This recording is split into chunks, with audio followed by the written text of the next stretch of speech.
O livro de Gênesis é o primeiro livro da Bíblia e a sua história se divide em duas partes principais. Os capítulos de 1 a 11 contam a história de Deus e do mundo inteiro. Depois temos os capítulos de 12 a 50 que realçam a história entre Deus e apenas um homem, Abraão, e a sua família. Essas duas partes estão conectadas por uma história que começa no capítulo 12. Esse esboço nos dá uma ideia de como entender a mensagem do livro como um todo e como ela apresenta a história da Bíblia inteira. O livro começa com Deus tomando a desordem e a escuridão descritas na segunda frase da Bíblia. E disso Deus traz a ordem, a beleza e a bondade. Ele cria um mundo onde a vida pode florescer. Deus faz essas criaturas chamadas humanos, ou Adam em hebraico. Ele cria os humanos à sua imagem, que está relacionado com o seu papel e o propósito deles no mundo de Deus. Os humanos são criados para refletirem o caráter de Deus no mundo.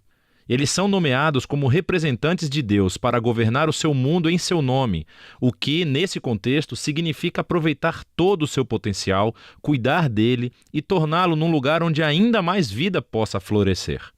Deus abençoa os humanos. Essa é uma palavra-chave nesse livro. Deus lhes dá um jardim, um lugar onde podem começar a construir esse novo mundo.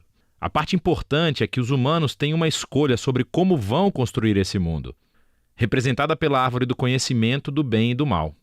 Até agora, Deus forneceu e definiu aquilo que é bom e o que não é. Mas agora Deus está dando aos humanos a dignidade e a liberdade de escolher. Será que eles vão confiar na definição de Deus para o bem e o mal? Ou vão buscar autonomia e definir bem e mal por conta própria? É um risco muito grande. Rebelar-se contra Deus é abraçar a morte, porque você está se afastando do próprio doador da vida. E isso é representado pela árvore da vida. No capítulo 3, uma figura misteriosa, a serpente, entra na história. A única coisa que sabemos sobre a serpente é que ela é uma criatura que Deus fez. Torna-se claro que é uma criatura em rebelião contra Deus. Ela quer levar os humanos à rebelião e à morte. A serpente conta uma história diferente sobre a árvore e a escolha. Ela diz que buscar conhecimento sobre o bem e o mal não trará a morte, mas sim irá garantir a vida e se tornarão como Deus. Agora, isso é uma ironia trágica porque sabemos que os humanos já são como Deus. Foram feitos para refletir a imagem de Deus. Em vez de confiar em Deus, os humanos buscam a própria autonomia.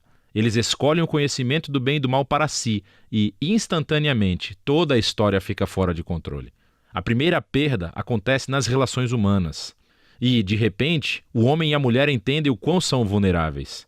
Eles não podem nem confiar um no outro. Eles fazem roupas e se escondem um do outro. A segunda perda acontece na intimidade entre Deus e os humanos. Eles correm e se escondem de Deus. Quando Deus os encontra, eles começam um jogo de culpar um ao outro sobre quem iniciou essa rebelião. E nesse momento a história para. Há uma série de poemas curtos nos quais Deus declara, primeiro para a serpente e depois para os humanos, as consequências trágicas dos seus atos. Deus primeiro diz à serpente que, apesar da sua vitória aparente, ela está destinada à derrota e a comer poeira. Deus promete que um dia uma semente, ou seja, um descendente, virá da mulher e dará um golpe letal na cabeça da serpente. O que parece uma ótima notícia, mas essa vitória terá um custo, pois a serpente também dará um golpe letal no calcanhar do descendente, enquanto está sendo esmagada. A promessa desse guerreiro ferido é misteriosa. Mas no fluxo da história até então, você vê isso como um ato de graça de Deus.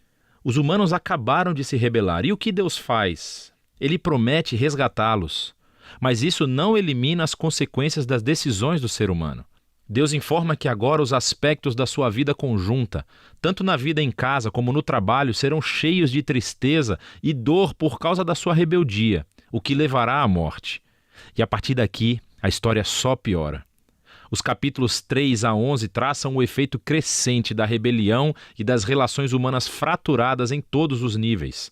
Há uma história sobre dois irmãos, Caim e Abel.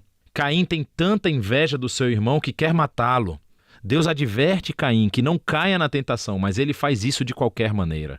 Ele mata o seu irmão no campo. Caim então constrói uma cidade onde reinam a violência e a opressão. Tudo isso culmina na história de Lameque. Ele é o primeiro homem da Bíblia a ter mais de uma esposa. Ele as acumula como sua propriedade. E entoa uma breve canção sobre como ele é ainda mais violento e vingativo do que Caim. Depois disso, temos uma história estranha sobre os filhos de Deus, que poderia se referir a seres angelicais do mal ou aos antigos reis que alegavam descender dos deuses. Como Lameque, eles adquiriram tantas esposas quanto quiseram e geraram os Nefilim, grandes guerreiros dos tempos antigos. Qualquer que seja a interpretação correta, o ponto principal é que os humanos estão construindo reinos que enchem o mundo de Deus com violência e ainda mais corrupção.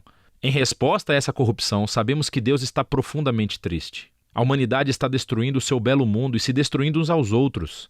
Então, num ato ímpeto de proteção da bondade que existe no seu mundo, Deus limpa a maldade humana com um grande dilúvio. Mas existe um humano inocente a quem ele protege, Noé, e toda a sua família. Ele nomeia Noé como um novo Adão. Ele repete a bênção divina e envia Noé pelo mundo afora. Mais uma vez, temos grandes expectativas, mas Noé falha, também num jardim. Ele vai e planta uma vinha e fica bêbado até perder os sentidos. Então, um de seus filhos, Cam, faz algo vergonhoso ao seu pai na tenda. Aqui temos o nosso novo Adão, nu e envergonhado, justamente como o primeiro. E novamente tudo piora. O que leva à fundação da cidade da Babilônia. As pessoas da antiga Mesopotâmia se reúnem em torno de uma nova tecnologia, o tijolo.